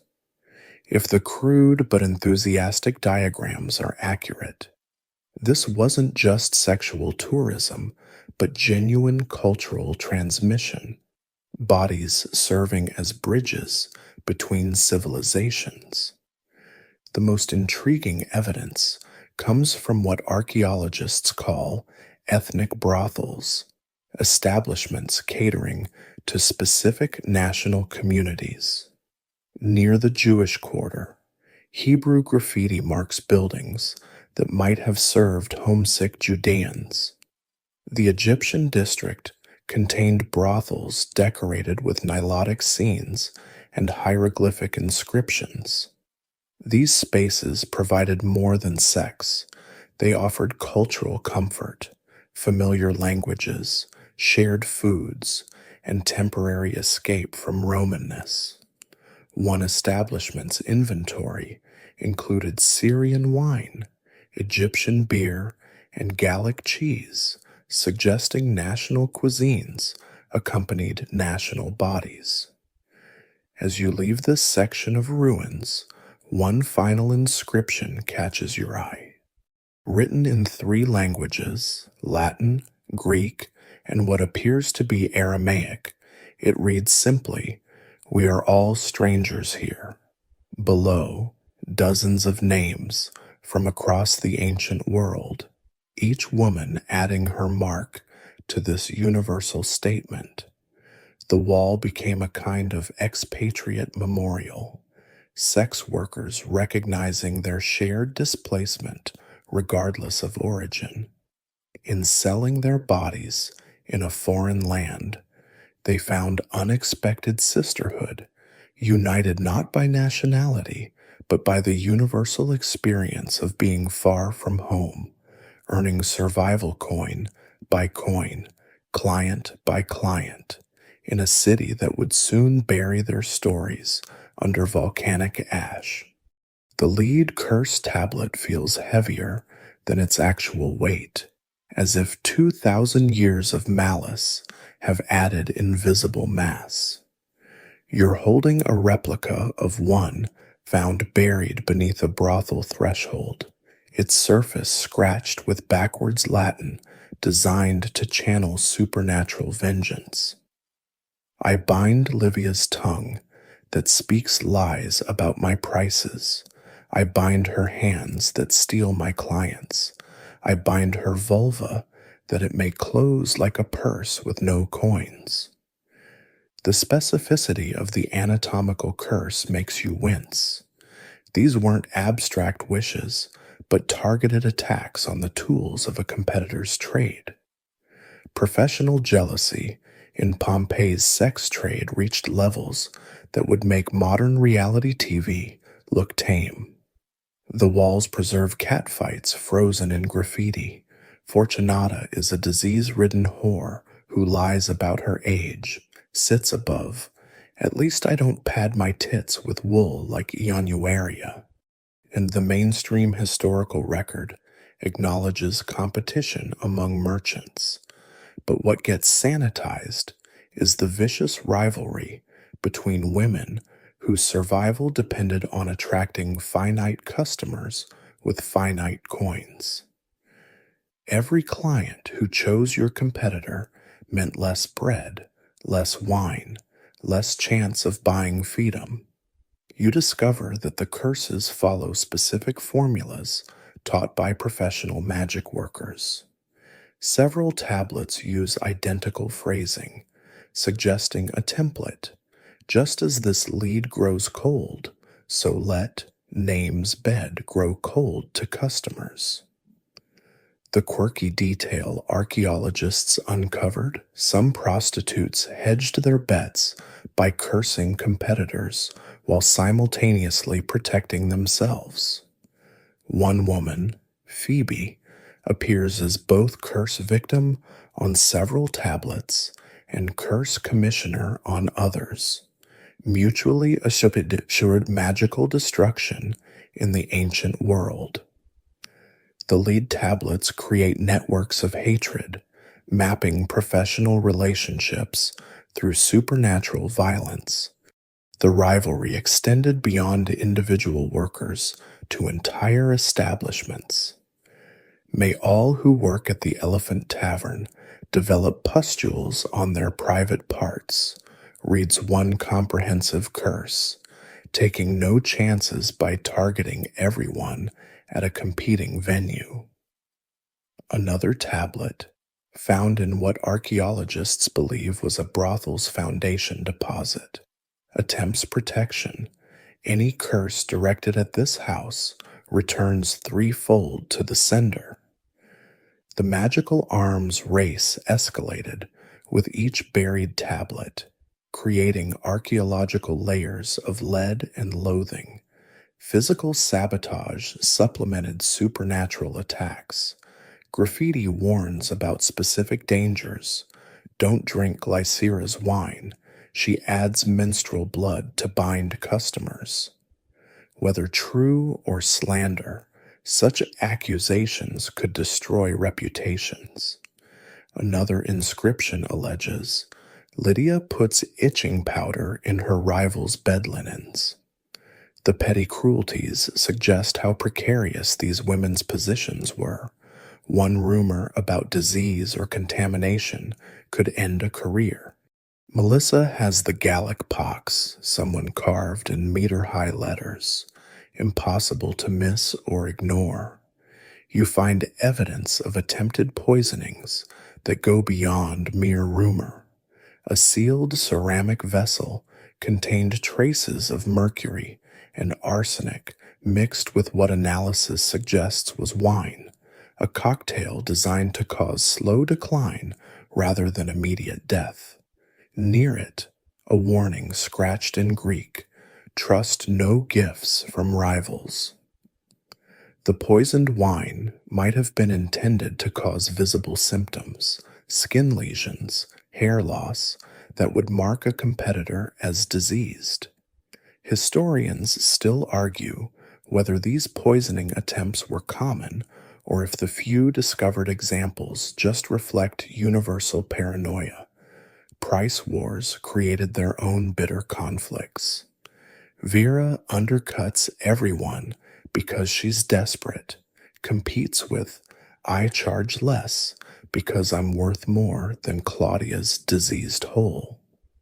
The race to the bottom benefited only customers, but desperation drove women to sacrifice profit for survival. One touching inscription possibly represents attempted unionization. We all agreed to charge 2 asses minimum. Curse any who break this pact.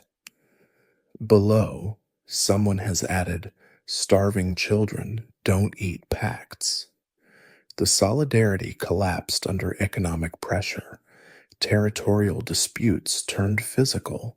Skeletal evidence shows healed fractures, consistent with fighting, broken fingers from hair pulling, cracked ribs from kicks, bite marks on arm bones.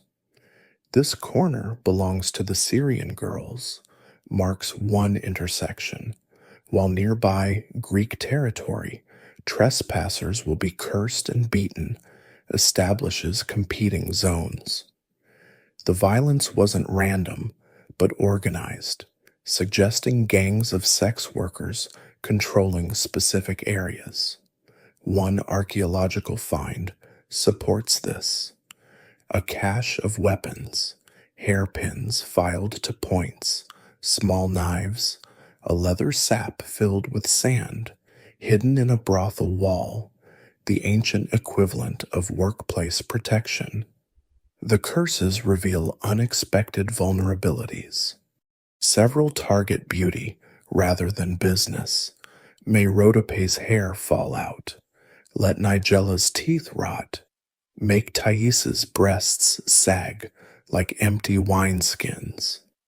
In a visual economy where youth and beauty meant survival, these curses attacked foundations of earning power.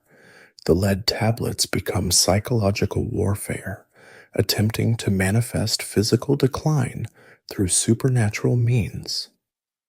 Whether they worked mattered less than the fear they created. Imagine checking every morning for signs that enemies' curses were taking hold. Religious authorities offered protection for a price. Amulets sold by temple vendors promised defense against professional curses. Protected by Isis against jealous whores, reads one bronze pendant, combining spiritual insurance with advertisement. Wearing it proclaimed both divine favor and commercial success worth envying. The temples profited from the very conflicts they claimed to resolve, selling counter curses and protective charms to all sides of professional disputes. The most elaborate curse tablet, now in Naples Museum, reads like a dissertation on destruction. Over 300 words specify exact punishments for a rival named Acte. May her beauty fade. Her clients grow impotent in her presence. Her earnings turn to ash. Her children forget her face. The investment in hatred, quality-led, professional scribe, probably expensive magical consultation, suggests the curse's commissioner spent significant money on supernatural revenge. But here's the kicker. Archaeologists found Acte's own curse tablet in the same deposit, targeting her tormentor with equal venom. The Mutual Destruction Society operated at full capacity until Vesuvius rendered all curses moot, burying victim and aggressor alike under meters of volcanic ash that preserved their hatred for posterity. The carbonized bread still bears the baker's stamp, while beside it lies a handful of olives, preserved like black jewels by the volcanic heat. You're examining food remains from what archaeologists delicately term working women's quarters, discovering that prostitutes' diets tell stories of economy, exhaustion, and occasional small luxuries. The basic meal, bread, olives, cheap wine, appears so frequently it might as well be the official menu of ancient sex work. But variations in these remains reveal hierarchies, aspirations, and the simple human need for comfort food after difficult nights. In one brothel's back room, excavators found an entire meal abandoned mid-bite, half a round loaf, a bowl of lentil soup congealed to stone, a cup with wine residue forming crystalline patterns. The setting suggests a hurried break between customers, sustenance grabbed whenever possible. The mainstream historical record mentions Roman dining habits, but what fascinates you is this evidence of irregular eating patterns. Sex workers operated on clients' schedules, not normal meal times. Dawn might bring dinner, midnight could mean breakfast, and the body's needs bent to commerce's demands. The quality of bread serves as an economic indicator. Fine white bread, made from sifted flour, appears in upscale courtesans' quarters, while brothel workers made do with coarse brown loaves full of grit that wore down teeth. One touching find, a small wheat cake stamped with a flower pattern, the kind given to children on birthdays, found in a prostitute's cubicle beside her makeup box. It suggests someone saved a treat, perhaps for a child upstairs, perhaps for herself as a small celebration of surviving another year in the trade. Fish remains tell their own stories. Garum, the fermented fish sauce Romans poured on everything, appears in every kitchen, but the quality varied wildly. Premium garum made from tuna commanded high prices, while prostitutes' versions used whatever fish guts the market discarded. The bones revealed diets heavy and small, cheap fish, sardines, anchovies, the occasional red mullet when someone felt flush. In one establishment, archaeologists found scales and preparation tools, suggesting workers process their own fish to save money, one more exhausting task added to already full days. The quirky detail scholars discovered. Pompeii's prostitutes developed signature dishes, advertising culinary alongside carnal skills. Thais serves honeyed wine and sweet words, promises one inscription, while another boasts Hedon's chickpea stew is almost as hot as she is. The combination of food and sex created girlfriend experiences before the term existed. Men paid not just for bodies, but for domestic comfort, someone to serve them warm food and cold wine while pretending to care about their day. Cooking facilities and brothels ranged from sophisticated to sad. Upscale establishments had proper kitchens with multiple braziers, storage areas, and even a slave specifically for cooking. Lower-end places made do with single burners in corners, smoke blackening already dingy walls. The archaeology reveals improvisation, amphora shards repurposed as cooking vessels, broken roof tiles becoming makeshift grills. One innovative setup used the hypocaust heating system to slow cook stews, multitasking ancient style, warming clients above while simmering dinner below. The preserved menus surprise with occasional luxury items. Dormice, a Roman delicacy, appear in some brothel contexts, though whether as client entertainment or special occasion indulgence remains unclear. Peacock bones in one courtesan's kitchen suggest either wealthy admirers bringing gifts or successful women treating themselves to aristocratic cuisine. But most meals were monotonous: legumes for protein, olive oil for calories, wine for numbness, the diet of endurance rather than enjoyment. Fruit remains clusters seasonally. Summer brought cheap abundance: figs, grapes, melons that couldn't survive transport and sold for nothing at day's end. Winter meant dried fruits if you could afford them, or nothing sweet at all. Apple cores appear frequently, possibly because they lasted longer than soft fruits. One poignant find: a dish of pomegranate seeds beside a child's toy, suggesting someone shared expensive fruit with a little one, maternal love measured in small luxuries. The wine deserves its own analysis. Quality ranged from imported Falernian in silver cups to vinegar-adjacent local swill in cracked ceramic. Most brothel wine was heavily watered and often doctored, resin to mask sourness, honey to improve palatability, herbs that may have served contraceptive purposes.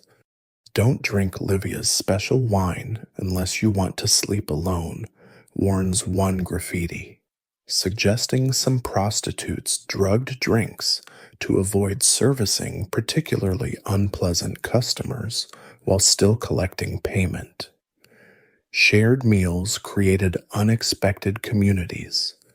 Evidence of communal cooking appears in larger establishments, big pots of perpetual stew, bread ovens serving multiple workers, duty rosters for who cooked when. Melissa makes soup on Venus Day, carved beside bring your own onions, suggests potluck arrangements. These communal meals provided more than nutrition. They offered moments of normalcy, chances to gossip and complain, and support each other between transactions. The most elaborate food remains come from what archaeologists interpret as a celebration feast: multiple meat types, imported spices, good wine, honey cakes. Found in a brothel's main room with cups for 12, it might represent a religious festival, successful freedom purchase, or simple defiance of daily misery through occasional abundance. The bones show careful preparation, meat cut properly, marrow extracted for richness, nothing wasted despite apparent plenty. As you catalog these ancient meals, patterns emerge. Morning foods were quick and portable: bread, cheese, olives eaten while applying makeup. Afternoon brought heartier fare when business slowed. Late night meant whatever could be grabbed between customers: cold leftovers, wine for courage, bread to absorb alcohol. The diet reflects the life: irregular, improvised, sustained by necessity rather than pleasure. Yet small humanities persist: that saved birthday cake, shared pomegranate seeds, communal soup seasoned with gossip. Even in lives constrained by commerce and survival, food remained one small sphere where choice, comfort, and care could still exist. The morning of August 24th starts like any other in Pompeii's red light district, the workers unaware they're living their last day.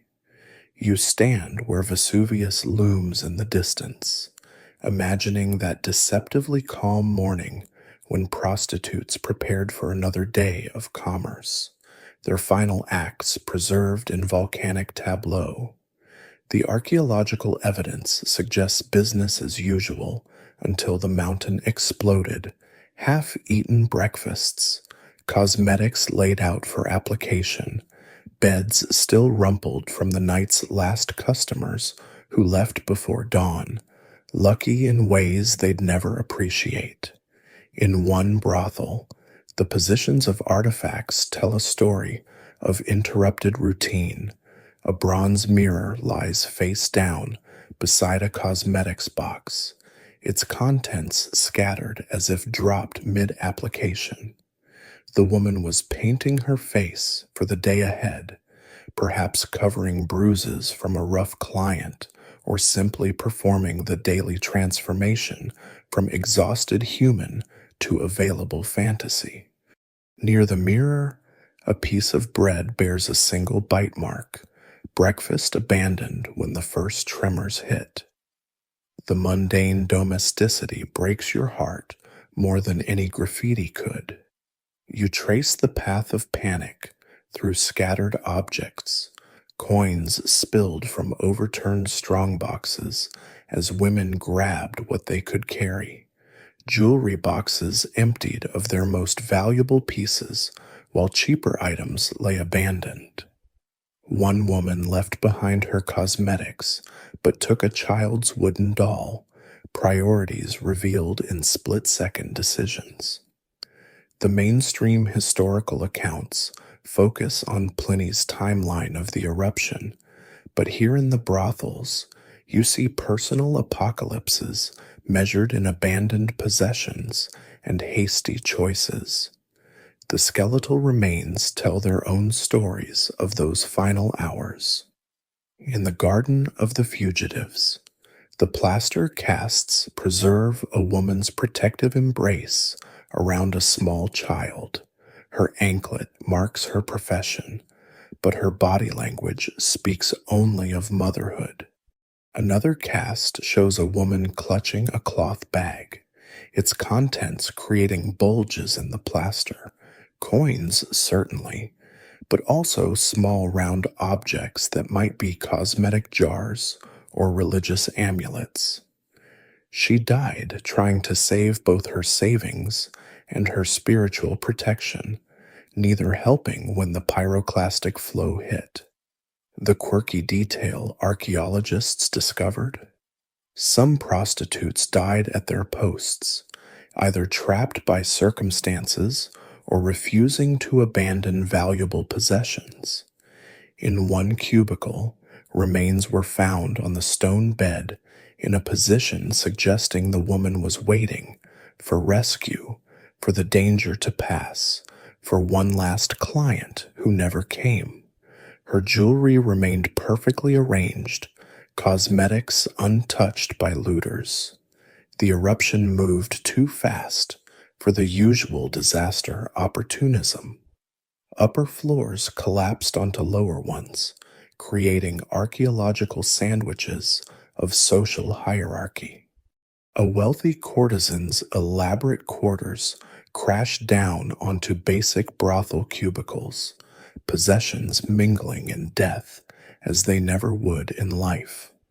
Expensive perfume bottles shattered beside cheap ceramic lamps. A silver hand mirror came to rest against a crude wooden dildo. The volcano democratized destruction, caring nothing for the price lists that once segregated these women's lives. You find evidence of attempted rescues frozen in ash. Skeletons found together suggest some women tried to help others escape.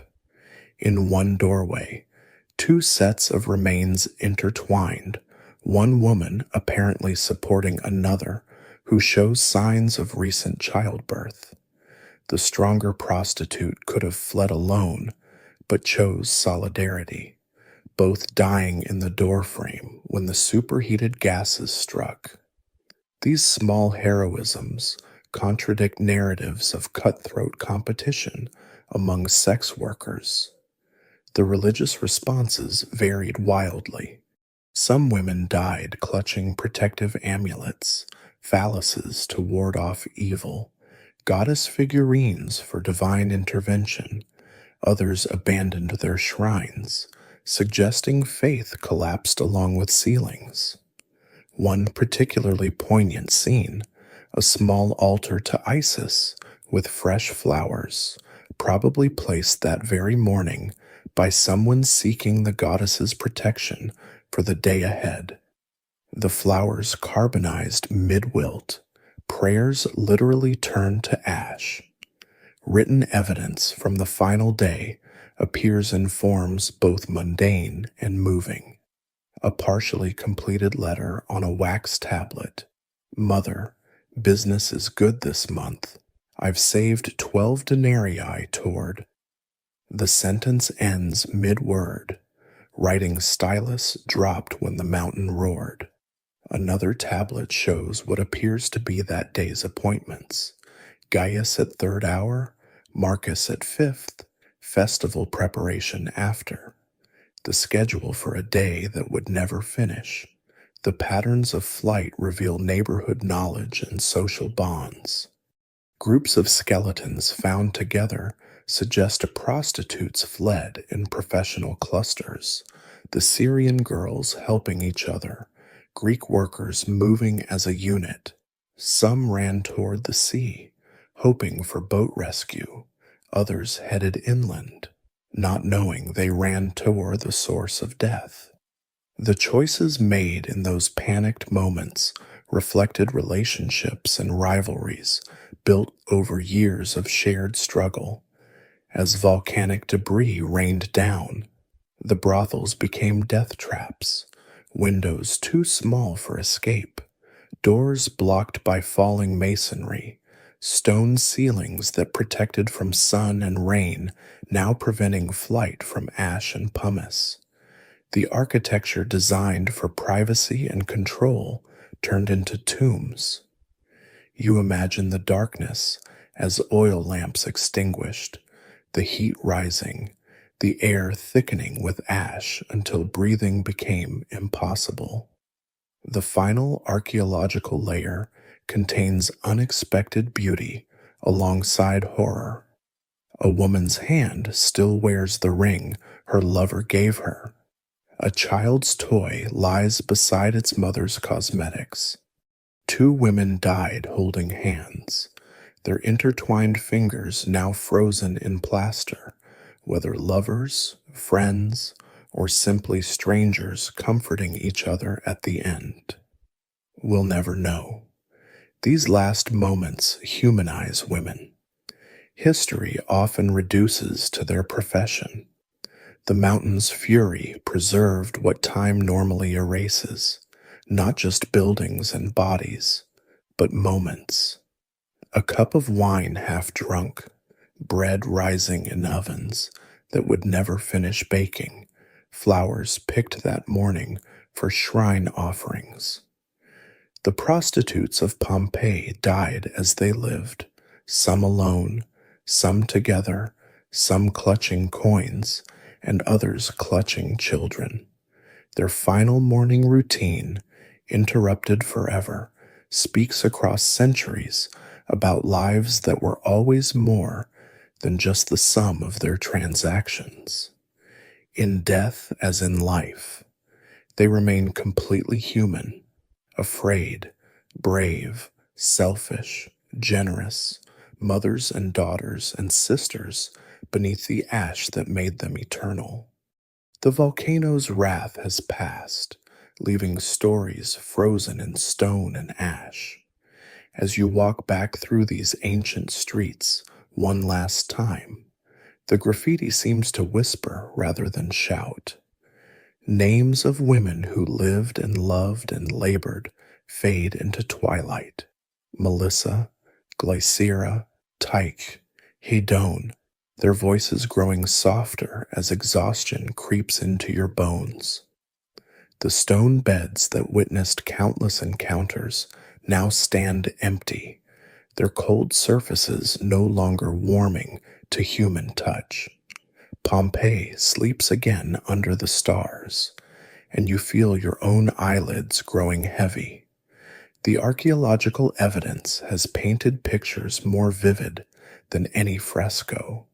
Women who nursed babies between clients, who saved copper coins toward impossible dreams of freedom, who painted their faces each morning like warriors preparing for battle. Their economy of survival, measured in bread and wine and bitter herbs, speaks to struggles that echo across millennia. These weren't victims or villains, but complex humans navigating impossible circumstances with whatever grace they could muster. Let the academic debates fade now, whether prices reflected desperation or agency, whether brothels empowered or enslaved. What remains is simpler, the universal human need for connection, comfort, dignity, a shared meal in a back room, a toy horse waiting upstairs, a curse tablet born of professional jealousy, but also revealing how much these women had to lose. They lived full lives in narrow spaces, loved their children fiercely, and died trying to save what mattered most. The plaster casts make no distinctions between prostitute and patrician. Death's democracy preserved in volcanic ash. Perhaps that's the final lesson from Pompeii's walls. Beneath the graffiti and gossip, beyond the price lists and prejudices, these were people who laughed and cried and hoped for better tomorrows. Their stories, carved in stone and sealed by catastrophe, remind us that humanity persists in history's margins. Sleep now carries you away from ancient streets, but their voices linger like perfume, rose oil and myrrh mixing with bread and wine. Dream of women who danced at the Floralia, who counted coins by lamplight, who sang lullabies in Syrian and Greek and languages lost to time. The mountain that ended their stories also made them immortal. Every scratch on those walls a testament to lives lived fully despite everything. Close your eyes and let Pompeii's nights blend into yours, where ancient whispers become modern dreams, soft as volcanic ash, eternal as stone.